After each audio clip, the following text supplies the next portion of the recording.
La Proloco del Comune di Morgano ha pubblicato negli anni scorsi diverse ricerche sulle tradizioni gastronomiche locali. Sono state intervistate molte persone ed è stato raccolto un patrimonio di autentica cultura popolare.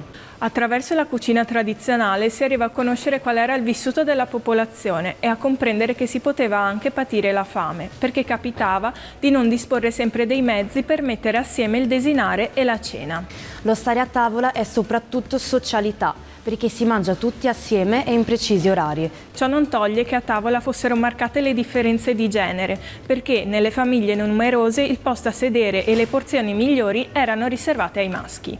Il cibo mostra una profonda valenza rituale. Si inizia il pranzo ringraziando Dio e in particolari periodi dell'anno sono imposte pratiche di digiuno e astinenza, come in Quaresima e alla vigilia delle grandi festività cattoliche. Tutto questo è stato indagato dalla Proloco con i progetti del servizio civile e ha prodotto importanti pubblicazioni, come Ultime storie di Serena Busatto, Magnarde una volta di Alberto Mazzucco e Digiuno e astinenza di Giulia Sartori. Noi abbiamo attinto a queste pubblicazioni per arrivare a proporre un menù che tutti possono cucinare e che ricorda i gusti e i sapori della tavola di una volta.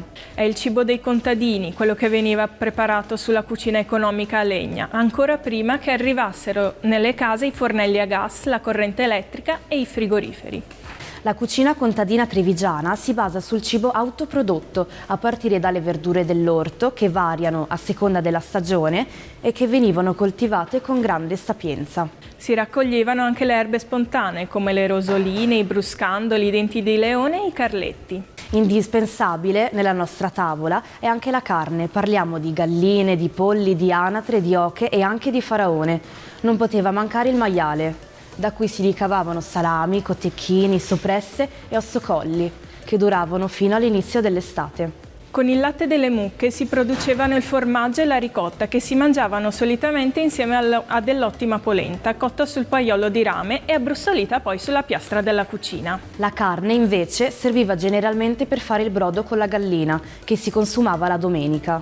Si andava anche al mercato dove si poteva comprare il pesce, i folpetti, le sardine, i marsoni e le schiette da friggere, le seppie da farina umido e qualche crostaceo. Non poteva mancare il baccalà e poiché il nostro territorio è ricco di acque dolci si mangiavano anche la bisatta, il luccio, la carpa, la tinca, le scardole, le rane, i gamberi di fiume, il persico e il pesce gatto. In generale gli acquisti erano limitati a pochi alimenti, si compravano il riso, lo zucchero, l'olio e il caffè.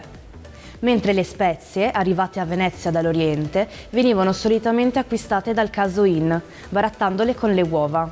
Le pietanze erano accompagnate dal pane e soprattutto dalla polenta, che poteva essere servita in diversi modi, a tocchetti, fritta o consa, e al formaggio. Il pane più usato erano i corni cotti, rigorosamente a legna. Dovendo proporre un menù molto semplice e alla portata di tutti, abbiamo scelto come base il pollo. È carne bianca, una vera e propria miniera di proteine nobili, con una buona presenza di nutrienti preziosi per la salute, dal ferro alle vitamine. Il pollo viene consumato a partire dai mesi di giugno e luglio, perché i pulcini vengono allevati in casa e sono necessari circa 2 mesi per far crescere un pollo gustoso e saporito. Quindi è un piatto molto stagionale ed essenziale per la nostra cultura e la nostra cucina. Come primo piatto abbiamo pensato quindi a delle tagliatelle con il sugo del pollo in umido, detto anche polenteccia, che prepareremo come secondo accompagnato a delle patate. Ortaggio che ha un posto d'onore nella gastronomia veneta, specialmente in inverno e in primavera. Abbiniamo il pollo alla polenta e alle erbette di campo, che in primavera si vanno a raccogliere lungo i fossi, nelle balze o nei prati. Fra le più famose troviamo il tarassaco, che nella zona dell'Alto Sile è detto anche radicio botton o frattoccio, dal gusto un po' amarognolo, oppure i broscandoli, che sono un'erbetta più delicata e più apprezzata in risotti o frittate. Invece i più ricercati sono i rustegotti o rust, vale a dire il germoglio del pungitopo. Di solito venivano lessati e poi soffritti in padella con del burro. Infine, il dolce non era qualcosa che si preparava tutti i giorni, ma solo alla domenica o nelle feste importanti. Abbiamo scelto dei biscotti da mangiare così, appena usciti dal forno, o da intingere giorni dopo nel vino.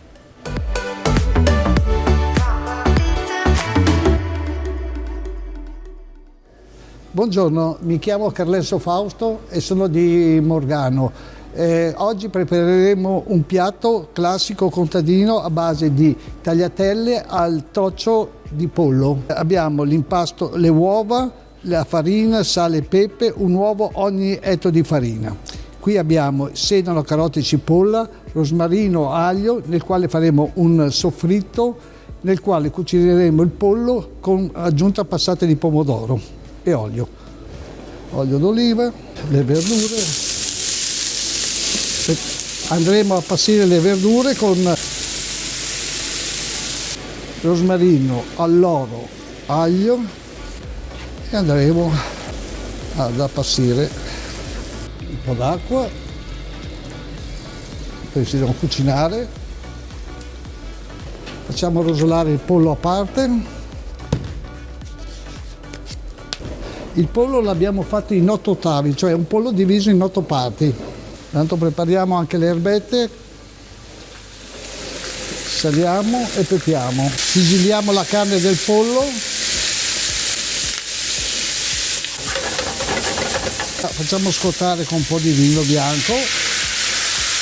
Cominciamo l'impasto per preparare le tagliatelle. Pastiamo fin quando riceve il prodotto. Qui prepariamo i biscotti e il burro con lo zucchero. Abbiamo preparato la farina che ci andrà e un uovo intero e un rosso d'uovo. Questo per fare circa un 8 etti di biscotti, 8 etti, 1 chilo di biscotti. Adesso impastiamo tutto assieme e prepariamo la pasta frolla che lasceremo riposare per circa un'oretta. Impastiamo tutto insieme. Abbiamo terminato di impastare, adesso mettiamo l'impasto della pasta frolla a riposo. Mettiamo la pasta frolla e la mettiamo in frigo. E adesso mettiamo a riposare in frigo. Mettiamo il pollo nella cosa, nelle verdure. E pian piano si cucinerà. Abbiamo aggiunto la passata di pomodoro e adesso lentamente verrà tutto cotto assieme, il pollo mollerà i suoi sapori e prenderà i sapori anche dalle verdure. Una cottura lenta che occorrerà circa un'ora, un'ora e mezza, secondo la pezzatura. Adesso prepariamo le patate in toccia. Le abbiamo prelessate un attimo, 5 minuti in acqua bollente salata. Adesso le mettiamo in padella, le facciamo andare e aggiungiamo una parte del sugo. Scaldiamo la padella, versiamo le patate. Con lo stesso condimento si fanno il primo, il secondo e anche il contorno. Ecco qua, adesso le lasciamo cucinare fino a venuta cottura. E questo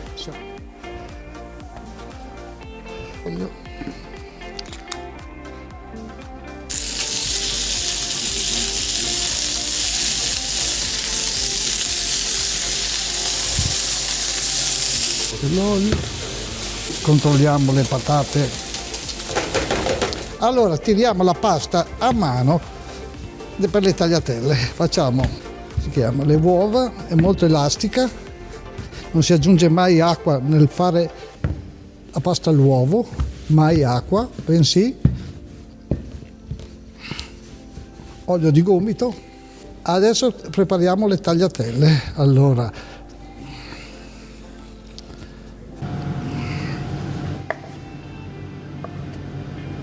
tagliamo delle fettuccine o tagliatelle circa 1 centimetro, le apriamo,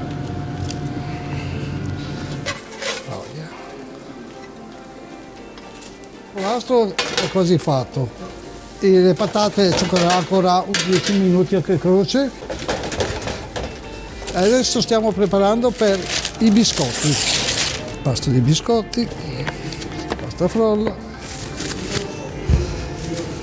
Tiriamo la frolla per dargli lo spessore.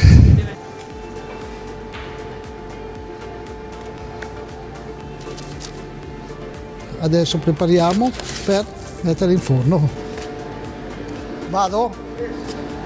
Inforniamo a circa 180 gradi a metà forno. Tenetemi d'occhio un quarto d'ora, anche voi, un quarto d'ora di tempo per la cottura. E vedi che la carne, se puoi vedere, si sta sfaldando, vedi?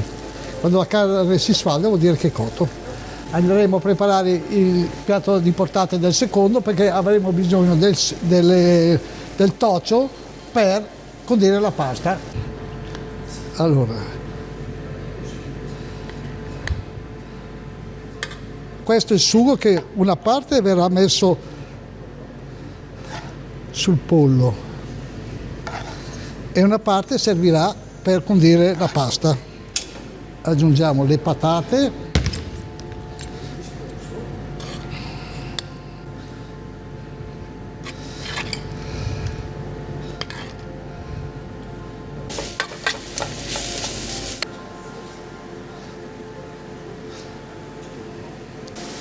le erbette,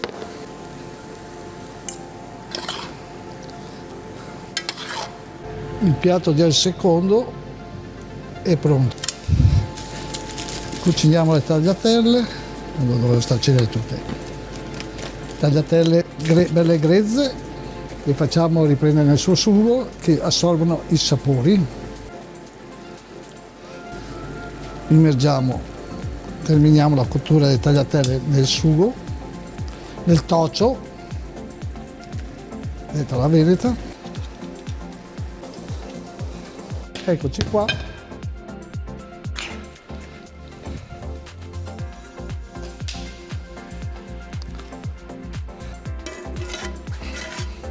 Le tagliatelle grezze alla campagnola, col tocio di cosa, mettiamo del parmigiano grattugiato e il piatto è completo. Allora ricapitoliamo: il tagliatelle con un sugo fatto di sedano, carote e cipolle, un spicchio d'aglio, dell'alloro, del rosmarino per dare gli aromi della campagna, cotto nel fondo di cottura. Abbiamo cotto il pollo, il quale abbiamo fatto in umido, in tocio, con polenta, erbe campagnole e patate al tocio. Questo è un classico contadino. Adesso il dolce semplice dei biscotti fatti in casa. Semplice.